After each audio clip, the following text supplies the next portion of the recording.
Nous allons ensemble voir que nos prières ont certainement été enrichies depuis que nous étudions ensemble ces 10 prières. J'espère que vous essayez de voir comment incorporer non seulement le concept de ces prières, les objectifs de ces prières, les outils de ces prières, la théologie derrière ces prières. J'espère que vous arrivez à les incorporer. C'est très important. Avec Abraham, c'est l'intercession audacieuse. Alors, est-ce que vous avez, au cours de ces 2 dernières semaines, fait des intercessions audacieuses où Dieu est obligé, avec joie, parce que fidèle à sa justice, où Dieu est tenu de vous honorer en tant que quelqu'un qui fait bouger les lignes depuis le ciel? Une intercession audacieuse. Mais pour le cas de Moïse, c'est une intercession sacrificielle. Certains pourraient dire sacrificatoire, mais c'est un autre concept. Un autre concept si on ajoute sacrificatoire. Ça devient un sujet. Non, un objet, pardon. Alors ici, on est dans le sujet. Donc, Moïse est prêt à se sacrifier, à mettre son salut en jeu. Il n'y a pas beaucoup de prières de ce genre de nos jours. Est-ce que vous êtes prêt à mettre votre bien-être physique, votre bien-être financier, votre bien-être émotionnel pour sauver des âmes, pour gagner des âmes? Ensuite, nous avons vu l'imploration combattante d'Élie. Nous avons vu le rite prophétique d'Élisée. Dans la prière d'Élisée, on n'a pas vraiment vu de mots. On a vu des actes qu'il a posés. Actes proactifs, basés sur un lien personnel avec Dieu. Et Dieu a ressuscité l'enfant de la Sunamite. Donc, ce n'est pas toutes les prières où on doit entendre votre voix, où on doit avoir toute une longue liste de plaidoyers. Il faut agir dans certaines prières. C'est ça, Hébreux chapitre 11, une démonstration de la foi. On a vu cette imploration conditionnelle aussi de Jabez, où Jabez nous a enseigné ce qu'on appelle le BEPP, c'est-à-dire la bénédiction, l'expansion, la protection et la préservation. Donc, si vous voulez avoir le diplôme de Jabez, vous devez avoir le BEPP. Votre prière doit englober non seulement la requête de la bénédiction, mais voir aussi concrètement les extensions de cette bénédiction, la sécurisation de cette bénédiction et la préservation de cette bénédiction.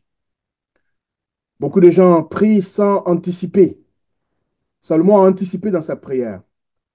Si vous dormez sans demander à Dieu d'éloigner de vous une mort subite et que vous dormez seulement, Seigneur, donne-moi une bonne nuit de repos, vous pouvez être victime d'une mort subite. Mais si vous demandez à Dieu d'éviter la mort subite, demandez à Dieu d'éviter les chutes d'arbres, demandez à Dieu d'éviter un feu, aussi précis que vous serez, vous aurez compris les règles d'engagement. Si vous demandez à Dieu même d'éviter des cauchemars, des rêves qui vous harcèlent, qui vous oppressent, votre cheminement vous conduira à passer des nuits sans rêve qui vous harcèlent. Moi, je vis ça depuis des années, où je demande à Dieu de me donner un rêve paisible. Je peux dormir hein, dans un train avec du bruit, je peux dormir dans un bus avec de la musique, je peux dormir partout. Dès que j'ai sommeil, je commence à dormir, je dors. Et quand je me couche, après plusieurs jours d'intercession ou plusieurs cas gérés dans la journée, je dors. Je ne veux même pas penser à un seul cas. Mais le jour où je ne dors pas, je peux avoir quelques interférences dans mon sommeil. Après, on a vu la prière de Josaphat, la supplication collective. On a vu cette victoire miraculeuse sans combat. Et on a vu la confession personnelle dans le psaume de David. Alors, ce soir, nous allons voir rapidement la prière de Jonas. L'histoire de Jonas est divisée sur les 4 chapitres en 5. On va voir juste un seul élément, mais on va résumer un peu les éléments antérieurs, les éléments de la fin. On va juste mentionner cela. Donc, vous avez la désobéissance de Jonas au chapitre 1, du verset 1 à 3. Vous avez la punition qui affecte Jonas et qui va affecter d'autres personnes hors que Jonas. Et ce soir, nous allons apprendre 4 leçons de cette histoire de Jonas. Ensuite, nous avons la prière de Jonas dans le ventre du poisson que nous allons voir un peu plus en détail si Nous avons nécessairement tout ce qu'il nous faut selon que le Saint-Esprit dirige et selon aussi la gestion du temps que je ferai. Ensuite, on ne touchera pas le ministère de Jonas à Ninive, mais on mentionnera que Dieu a utilisé Jonas. Il y a une grande conversion, 100% de conversion. Waouh! Depuis le roi jusqu'au dernier habitant de Ninive. 40 jours de sursis, une prédication presque sabotée. Vous allez comprendre pourquoi tout à l'heure. Mais quand Dieu veut bénir, même si vous sabotez le travail, même les ordures, Dieu peut les rendre en vase d'honneur. Commençons donc par le commencement. Jonas, le missionnaire en fuite. Mon frère, ma soeur, où est-ce que tu te trouves alors que nous sommes en train d'entendre ce message? Es-tu en fuite? Jonas a pris une direction contraire par rapport à ce que Dieu lui avait demandé. Quand vous lisez dans Jonas chapitre 1, la parole de l'Éternel fut adressée en ces termes à Jonas. Lève-toi, va à Ninive, la grande ville, et crie contre elle, car sa méchanceté est montée jusqu'à moi. Jonas chapitre 1, le verset 1 à 2. Voilà ce que Dieu dit à Jonas. Lève-toi, va à Ninive, la grande ville, et crie contre elle, car sa méchanceté est montée jusqu'à moi. Malheureusement, le verset 3 nous dit, Jonas se leva pour s'enfuir à Tarsis. Il descendit à Jappo et trouva un navire qui appareillait pour Tarsis. Il paya le prix du transport et s'embarqua avec les passagers. Vous voyez, c'est comme vous êtes si vous êtes en Afrique, vous êtes en Afrique de l'Ouest, beaucoup ici de cette plateforme sont en Afrique de l'Ouest. Dieu vous dit, par exemple, de quitter, bon, pour moi qui suis de la Côte d'Ivoire et un bon groupe qui sont en Côte d'Ivoire, de quitter la Côte d'Ivoire pour aller au Togo ou au Bénin. Et vous prenez un bateau qui va carrément de l'autre côté. Hein. Vous allez carrément vers le nord. Vous allez vers la Tunisie ou vous allez vers le Maroc ou carrément vers l'Espagne. Le sens diamétralement opposé. Pourquoi? Parce que au temps où Jonas grandissait, Ninive, la capitale du royaume d'Assyrie, comptait parmi les plus grandes villes de l'Antiquité, bâties sur des rives fertiles du Tigre. Et ils avaient non seulement l'art de navigation, mais ils avaient aussi une, une armée très, très disciplinée et destructrice. Donc, partout où ils passaient, ils détruisaient tout sur leur chemin. Et plusieurs fois, quand Jonas était enfant, il avait entendu les raids des Assyriens. C'est peut-être même c'est probable que Jonas a perdu des animaux de compagnie à cause de la faute des Assyriens. Il a dû fuir un jour à la sirène ou bien au son de la trompette que les Assyriens arrivaient. Il a dû fuir en laissant son pigeon ou en laissant son petit animal de compagnie, peut-être sa chèvre ou son agneau. Et les Assyriens, ils venaient pour nourrir leur armée, ravager, piller et souvent faire des esclaves. Donc Jonas, comme tous les autres, ont grandi avec cette haine contre les Assyriens. Tout ce qu'ils voudraient, c'est une vengeance, qu'ils soient détruits, exterminés, mais pas qu'ils se convertissent et soient leurs voisins au ciel. Non, ça, Jonas avait tout envisagé, sauf la conversion des Assyriens. C'est pourquoi, quand Dieu lui dit de partir à Ninive, il prend la trajectoire diamétralement opposée. Donc, la parole de l'Éternel qui fut adressée à Jonas n'a pas eu l'effet escompté. Et frères et sœurs, je répète encore ce soir, où est-ce que nous nous trouvons ou qu'est-ce que nous sommes en train de planifier comme voyage, comme déplacement, comme visite. Donc, Jonas a eu le doute et il fuit parce qu'il haïssait les Assyriens. Et par la faute de Jonas, Dieu va mobiliser 5 choses dans toute l'histoire de Jonas. Il va mobiliser une tempête orageuse. Il va mobiliser un poisson. Il va mobiliser une plante. il va mobiliser un ver, il va mobiliser le soleil, il va mobiliser un vent brûlant pour communiquer à son serviteur rebelle. Autant d'éléments naturels que Dieu va mobiliser dans la seule histoire de Jonas, dans le petit hein, livre de Jonas, sur les 4 chapitres. Dieu mobilise, pour ceux qui ont compté, combien d'éléments naturels que Dieu va mobiliser? 6. Il mobilise une tempête orageuse, ça fait un. Un poisson, ça fait deux. Une plante, ça fait trois. Un ver, ça fait quatre. Le soleil, ça fait cinq. Et un vent brûlant de l'Est, ça fait six. Oui, pasteur, c'est six. Pour certains, un seul élément mobilisé suffira. J'espère que nous ne sommes pas rebelles comme Jonas. C'est pourquoi vous allez comprendre la profondeur de la prière de Jonas. Mais beaucoup de choses vont se passer. Lisons du verset 5 au verset 16. Alors, les mariniers eurent peur. Ils implorèrent chacun leur Dieu et ils jetèrent dans la mer les objets qui étaient sur le navire, afin de le rendre plus léger. Jonas descendit au fond du navire, se coucha et s'endormit profondément. Le pilote s'approcha de lui et lui dit, pourquoi dors-tu? Lève-toi, invoque ton Dieu. Peut-être voudra-t-il penser à nous et nous ne périrons pas. Et ils se rendirent l'un à l'autre. Venez et tirons au sort pour savoir qui nous attire ce malheur. Ils tirèrent au sort et le sort tomba sur Jonas. Alors ils lui dirent, dis-nous, qui nous attire ce malheur? Quelles sont tes affaires et d'où viens-tu? Quel est ton pays et de quel peuple es-tu? Il leur répondit, je suis hébreu et je crains l'Éternel, le Dieu des cieux qui a fait la terre, la mer et la terre. Ces hommes eurent une grande frayeur et ils lui dirent, pourquoi as-tu fait cela? Car ces hommes savaient qu'ils fuyaient loin de la face de l'Éternel parce qu'il le leur avait déclaré. Ils lui dirent, que te ferons-nous pour que la mer se calme envers nous? Car la mer était de plus en plus orageuse. Il leur répondit, prenez-moi et jetez-moi dans la mer, et la mer se calmera envers vous, car je sais que c'est moi qui attire sur vous cette grande tempête. Ces hommes ramaient pour gagner la terre, mais ils ne le purent parce que la mer s'agitait toujours plus contre eux. Alors ils invoquèrent l'Éternel et dirent, ô Éternel, ne nous fais pas périr à cause de la vie de cet homme et ne nous charge pas du sang innocent, car toi, Éternel, tu fais ce que tu veux.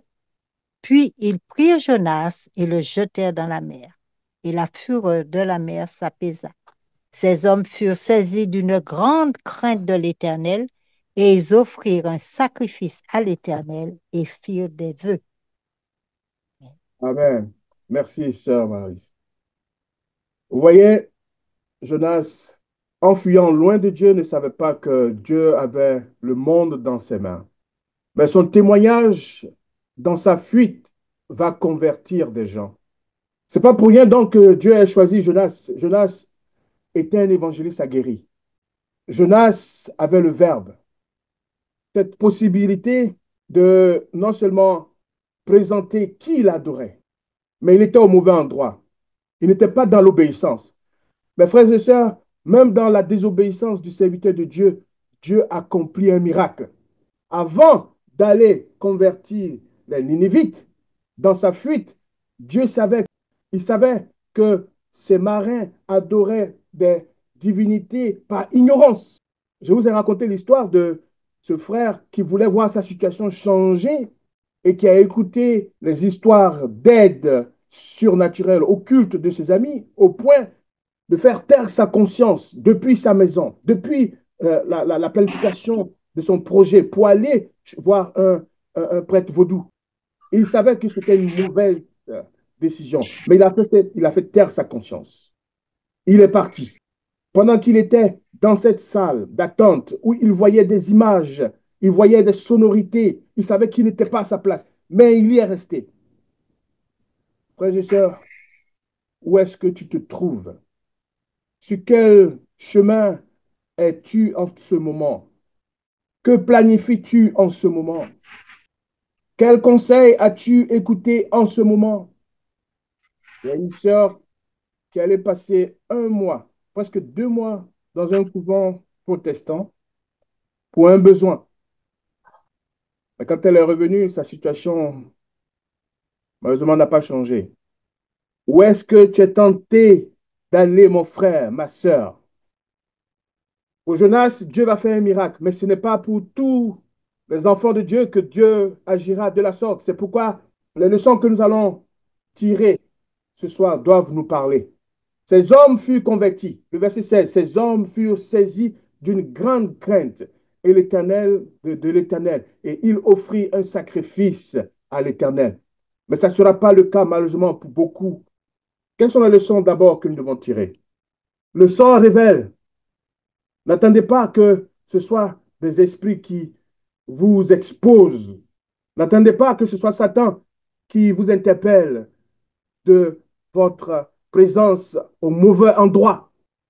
C'est vrai, Jonas se confesse et il fait un témoignage involontaire, comme ce frère qui est parti chez ce prêtre de vaudou, et c'est le prêtre vaudou qui lui dit, qu'est-ce que tu fais ici? Mais je vous dis, ce frère, en partant, non seulement il a neutralisé les forces occultes de ce prêtre vaudou, mais il est parti avec des influences à cause de ce qu'il a vu, à cause de ce qu'il a entendu. Donc, Dieu peut utiliser divers moyens pour toucher les païens, pour les amener à son adoration. Et pour le serviteur de Dieu, sa désobéissance a été utilisée par Dieu. Ça, c'était le plan de Dieu. C'était le plan de Dieu parce que Jonas n'était pas dans la logique théologique. Le psaume 139 nous dit, où irai-je loin de ton esprit et où fuirai-je loin de ta face? Si je monte aux cieux, tu y es. Si je me couche au séjour des morts, t'y voilà. Si je prends les ailes de l'aurore et que j'aille habiter à l'extrémité de la mer, là aussi ta main me conduira et ta droite me saisira. Si je dis au moins, les ténèbres me couvriront, la nuit deviendra lumière autour de moi. Même les ténèbres ne sont pas obscures pour toi. La nuit brille comme le jour et les ténèbres comme la nuit. Il n'y a pas d'endroit où vous serez où Dieu n'y est pas. Il n'y a pas. Donc Jonas, en pensant fuir loin de Dieu, était en chute libre théologique. Et il va faire perdre non seulement la cargaison, mais il va mettre en danger la vie des mariniers. Il va avoir une attitude suicidaire que les mariniers ne vont pas vite épouser, mais ils seront obligés de le jeter à la mer, parce que c'était le plan de Dieu. Première leçon, aucun prix ne vaut la peine de s'éloigner de la volonté ou de la présence de Dieu. Mon frère répète cela ce soir. Aucun prix, pas une femme, pas un homme, pas un plaisir, pas de l'argent. Aucun prix ne vaut la peine de s'éloigner de la volonté ou de la présence de Dieu, mon frère. Aucun prix. Oui, la fuite est vaine. Aucun prix ne vaut la peine de fuir. Dieu est partout. Dieu entend tout. Dieu voit tout. Jonas était un mauvais témoignage. Pendant la guerre en Afrique de l'Ouest, en Sierra Leone, au Libéria, des pays foncièrement chrétiens comme le Rwanda, beaucoup de gens ont eu un dégoût le christianisme. Les mariniers pouvaient dire à Jonas, mais pourquoi tu nous as fait cela? Pendant qu'on se rappelle le génocide de Rwanda, on se demande, mais comment est-ce que c'est arrivé parmi des chrétiens? Entre eux, s'entretuer, se livrer dans des églises. Et c'est ce que nous avons ou que nous négligeons. Les études ont montré que certaines communautés chrétiennes que nous négligeons, nous adventistes, il n'y a pas eu de, il n'y a pas eu de livraison entre les frères en Christ dans cette communauté. Pourtant, dans notre église, il y a eu un grand pourcentage. Beaucoup de nos pasteurs sont encore recherchés par le tribunal pénal international. Je ne veux pas citer cette communauté ici. Mais nous les négligeons. Nous pensons qu'ils n'ont même pas un brin de lumière. Ils n'ont pas la vérité du sabbat. Ils n'ont pas la vérité de l'esprit de prophétie. Ils n'ont pas la vérité. Voilà Jonas qui avait la connaissance du vrai Dieu, mais qui se trouvait au mauvais endroit, qui était un mauvais témoignage, qui a fait perdre du matériel. Les mariniers ont dû jeter leur équipage, presque tout. Leur conversion a coûté cher. Dans cette histoire du libéré de la Sierra Leone, c'est un rebelle qui était sous effet hallucinogène. On avait marre des faux pasteurs, des faux prêtres, des faux chrétiens, parce que certains d'entre eux cotisaient les mêmes filles. Quand il n'y avait pas encore la guerre, ils voyaient le pasteur qui avait une vie de débauche. Donc, ils ont voulu tester la foi des hommes de Dieu. En public, tu réunis Dieu, tu passes parce que Dieu ne nous a pas empêché cette guerre, ou tu exprimes ta foi en public et on te tue. Plusieurs pasteurs, plusieurs anciens, plusieurs diacres ont régné Dieu parce qu'ils avaient peur de la mort. Il a fallu une vieille femme pour dire à ces rebelles qui étaient armés jusqu'aux dents, vous pensez que j'ai peur de la mort? Vous voulez que je réunie Dieu? Celui-là même qui peut vous foudroyer, vous retirer votre souffle de vie, bien que vous soyez armés. Vous ne savez même pas si vous vivrez la journée d'après. Et le témoignage de cette dame les a tellement touchés qu'ils ont laissé cette femme vivre. Et ils ont tué les pasteurs, les anciens et les diacres qui ont régné Dieu. Mon frère, quelle est ta racine spirituelle au point que chaque pas que tu fais n'est pas loin de Dieu, mais ça se rapproche davantage de Dieu? La deuxième leçon, la punition ou le jugement que Dieu envoie sur ses enfants pour leur désobéissance peut affecter d'autres personnes. Vous voyez, ces pasteurs qui ont régné Dieu pendant les guerres de la Sierra Leone et du Libéria ont fait que le christianisme a perdu sa valeur. Pareil pour ce qui s'est passé au Rwanda. Nous allons gagner du temps. Les préjugés de Jonas l'ont affecté. Ça, c'est la troisième leçon. Les préjugés que vous avez, très souvent, on est en train de dire, non, ces gens n'ont pas la vérité. Ces gens n'ont pas le culte, leur manière de prier, parce qu'ils prient en langue ou parce qu'ils font du bruit. Mes frères et sœurs, Dieu est inquiet plus de ton quotidien spirituel que de ta théologie, que de ce que tu penses des autres. Le missionnaire en fuite, es-tu en fuite? On fait des camps meetings juste pour que nous parlions des autres églises. Est-ce que nous sommes en fuite, frères et sœurs? Alors que l'esprit de prophétie dit que nos camps meetings doivent inviter plus de non-chrétiens. Mais aujourd'hui, nos camps meetings, c'est seulement entre nous. Nos églises sont en fuite. Avant, tous les premiers sabbats, le samedi, c'était toute l'église qui sortait pour témoigner. Ça n'a plus son impact. On attend des programmes spéciaux pour dépenser de l'argent et après on se repose. Pourtant, c'est chaque jour que nous devons être en mission pour Jésus. Pas des programmes, une vie de mission. Nos préjugés, nos préjugés vont nous faire rater le ciel, frères et sœurs. Les préjugés et les ressentiments personnels peuvent détruire les meilleurs projets de mission. Jonas n'était pas prêt à avoir un Ninivite comme voisin au ciel. Un véritable messager d'espoir doit avoir de la compassion. Les messagers de Dieu n'ont pas à juger ou condamner un groupe de personnes pensant qu'il n'y a ni salut ni grâce pour eux. Nous devons avoir de nobles motifs dans tout ce que nous faisons, dans tous nos actes. Et nous allons aller rapidement à la prière. Je ne serai pas long sur cette prière de Jonas dans le ventre du poisson. Jonas, dans le ventre du poisson, pria l'Éternel, son Dieu, et il dit, dans ma détresse, j'ai invoqué l'Éternel. Vous voyez, heureux ceux qui seront persécutés à cause de la justice.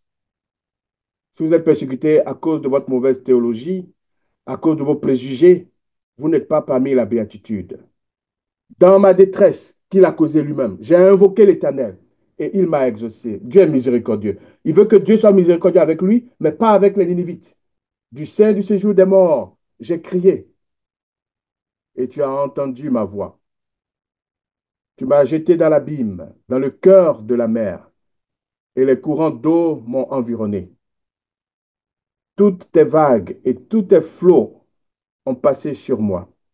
Je disais, je suis chassé loin de ton regard. mais je verrai encore ton saint temple. Les eaux m'ont couvert jusqu'à m'ôter la vie. L'abîme m'a enveloppé. Les roseaux ont entouré ma tête. Je suis descendu jusqu'aux racines des montagnes. Les barres de la terre m'enfermaient pour toujours, mais tu m'as fait remonter vivant de la force éternelle, mon Dieu. Quand mon âme était abattue au-dedans de moi, je me suis souvenu de l'Éternel et ma prière est parvenue jusqu'à toi dans ton saint temple. Frères et sœurs, la prière de Jonas, c'est un peu comme la prière de David. Certains sont aujourd'hui dans le gouffre à cause de leurs actes, de leurs décisions, de leurs préjugés. Mais ce soir, nous apprenons aussi, attention, si vous voulez que Dieu exauce vos prières, faites attention à vos préjugés. Cette phrase clé, dans ma détresse, j'ai invoqué l'Éternel et il m'a exaucé du sein du séjour des morts. C'est pourquoi Jonas est comparé un peu à Jésus. Est-ce que vous êtes mort aujourd'hui? Est-ce que vos choix, vos actions ou les actions de vos parents, parce que Jonas a été influencé par l'histoire collective contre les Assyriens. Est-ce que l'Église vous a conditionné contre certaines dénominations? Est-ce que la culture protestante vous a conditionné contre les catholiques? Remettez les compteurs à zéro, frères et sœurs, sans préjugés. Le Seigneur exaucera votre cri comme Jonas. Heureux ceux qui sont persécutés pour la justice, car le royaume des cieux leur appartient. C'est ce que j'avais dit tantôt, que personne d'entre nous ici ne soit persécuté à cause de ces mauvais actes, nous dit Paul. La détresse, mais aussi la foi. C'est pourquoi même si vous êtes responsable des actes pour lesquels vous souffrez, sachez que Dieu vous pardonne. La prière de Jonas est un peu un complément de la prière de David. Mais Jonas est le symbole de ceux qui vont connaître des moments de noirceur dans leur chute, dans leur moment d'épreuve, de tribulation. La prière de Jonas exprime à la fois sa détresse profonde et sa foi inébranlable. Il reconnaît que c'est Dieu qui l'a jeté dans l'abîme, mais aussi que c'est Dieu qui l'en a fait remonter. Cette prière se termine par une promesse. J'accomplirai les vœux que j'ai faits. Le salut vient de l'Éternel. Amen. Frères et sœurs, le salut vient de l'Éternel. L'Église est le moyen que Dieu se choisit, mais le salut ne vient pas d'une Église. Le salut vient de l'Éternel. L'Éternel parla au poisson et le poisson vomit Jonas sur la terre. Oui, quel que soit votre état, je prie que Dieu vous utilise comme Jonas. Ce n'est pas tard, frères et sœurs, pour que Dieu vous utilise. Si vous avez couru une fois loin de Dieu et que vous êtes là ce soir, c'est que vous êtes en train de courir vers Dieu. Maintenant, je vous encourage à courir avec Dieu. Dites, je veux courir avec Dieu à partir d'aujourd'hui. Je veux courir avec Dieu. Plus jamais loin de Dieu. Il est temps de courir avec Dieu. C'est pourquoi, si vous avez suivi la théologie que nous faisons autour de ces 15 prières, c'est une théologie holistique. Il n'y aura pas d'exaucement sans engagement missionnaire. Ceux qui attendent leur enfantement depuis et que ça tarde, commencez un projet missionnaire, frères et sœurs. Commencez à témoigner. Vous voulez le mariage, vous voulez voyager, nous continuons à le répéter.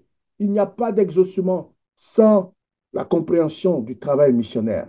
Faire connaître le Dieu que vous adorez. Jonas a dit, j'adore le Dieu qui a fait les cieux et la terre, qui a fait la mer et la terre. Que les gens sachent qui vous adorez. Dieu nous appelle à l'obéissance dans les moindres détails. Il ne nous appelle pas à juger. On n'est pas les secrétaires du ciel. Nous sommes des pécheurs repentants. Nous avons aussi à œuvrer à notre salut. Laissons les anges de Dieu faire le travail. Dieu qui connaît l'ivraie et le blé, c'est lui-là qui sait les brebis qui ne sont pas encore dans la bergerie. Ce n'est pas à nous. On a développé trop une culture et les préjugés, comme ceux de Jonas, ont failli rater le beau projet missionnaire que Dieu avait pour lui. Que nous restions disponibles et que nous aimions comme Dieu aime. Jonas n'avait pas appris à aimer comme Dieu. Son amour était limité à son peuple et à ceux qu'il jugeait digne de la miséricorde divine. Cette limitation l'a conduit à la désobéissance et à l'amertume. Son incapacité à se réjouir du repenti des Ninivites révèle la profondeur de son manque d'amour et de compassion pour ceux qu'il considérait comme ennemis. On s'est réjoui que le Vatican est en train de développer l'arsenal vers la loi du dimanche. Au lieu de prier pour que ces prêtres et ce pape se convertissent, on veut qu'il exécute le plan diabolique de la bête qui monte de la terre, de la mer et du dragon. Pourtant, Dieu a le moyen de changer ces prophéties eschatologiques. Notre devoir, c'est de prier pour nos ennemis. Dieu appelle Jonas à aller à Ninive parce que Dieu aime les Ninivites et les veut dans son royaume. Dieu aime le pécheur. Dieu aime le pape. Dieu aime les prêtres. Tous ceux qui sont en train de comploter contre lui, il les aime. Laissez Dieu prendre la décision qu'il faut pour leur salut, pour leur châtiment, et non nous. Il veut que Jonas grandisse et lui ressemble davantage à mesure qu'ils travaillent ensemble. Dieu veut que Jonas trouve le vrai repos qui ne vient qu'en étant dans une relation salvatrice, salvifique avec lui et en faisant sa volonté. L'histoire de Jonas nous rappelle que la mission divine a toujours un double objectif, atteindre ceux qui ont besoin du message et transformer ceux qui le portent. Vous ne pouvez pas aller évangéliser sans être transformé vous-même. Ceux qui portent le message doivent être transformés comme ceux qui sont destinés à recevoir ce message. Ce soir, nous sommes rappelés, on ne peut pas fuir loin de Dieu. Que le Seigneur nous apprenne à obéir. Le commandement qu'il va vous donner sera simple. Va vers ta voisine, va vers le boutiquier, va vers la collègue, la coiffeuse, va vers ton collègue, parle à celui-là qui a ton voisin dans le bus. Ça sera simple d'abord, une mission simple, avant de vous confier une grande mission. Embrassez votre mission. Dieu nous appelle non seulement pour atteindre les autres, mais aussi pour nous transformer à son image. Votre mission est à la fois externe et interne. C'est pourquoi quand je parle de missiologie, vous ne pouvez pas dire que vous allez faire la délivrance pour ceux qui sont dans le monde extérieur sans que les frères qui sont à l'intérieur soient délivrés. Que Dieu vous bénisse et que l'histoire de Jonas nous interpelle ce soir. On ne peut pas fuir loin de la présence de Dieu. Dieu voit tout, il entend tout, il sait tout. Il nous appelle à l'obéissance, à ouvrir nos cœurs, à abandonner les préjugés et les ressentiments et à parler de lui. Au nom de Jésus-Christ. Amen.